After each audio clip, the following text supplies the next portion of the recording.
आणि जे साईडचे आपण कट केलं होतं ना, त्याला आपण चिप्स म्हणून तळूया. तर अशा कट करायच्या आपल्याला हव्या त्या आकारमध्ये.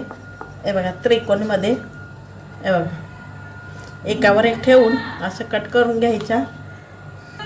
झालं की नाही ट्रायंगल साईज आहे बघा. तर चला, जे आपण कटिंग केले होते ना ते सुद्धा आता तळून घेऊया. हे सुद्धा चिप्स म्हणून छान लागतात.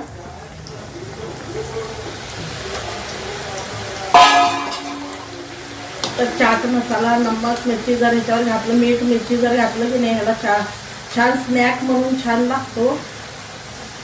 हे सुद्धा तळले गेलेत, आता काढून घेऊया. ह्याच्यावर घालूया स्नॅकवर चाट मसाला, काळं मीठ, लाल तिखट.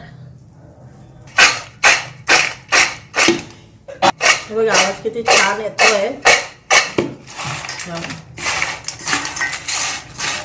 चला तर मग या खायला. ज्यांना आवडला त्यांनी लाईक शेअर जरूर करा आणि एकदा ट्राय करून बघा. याच्यासोबत समोसासुद्धा आहे, मोठ्या व्हिडिओवर आहे, ते सुद्धा करून पहा.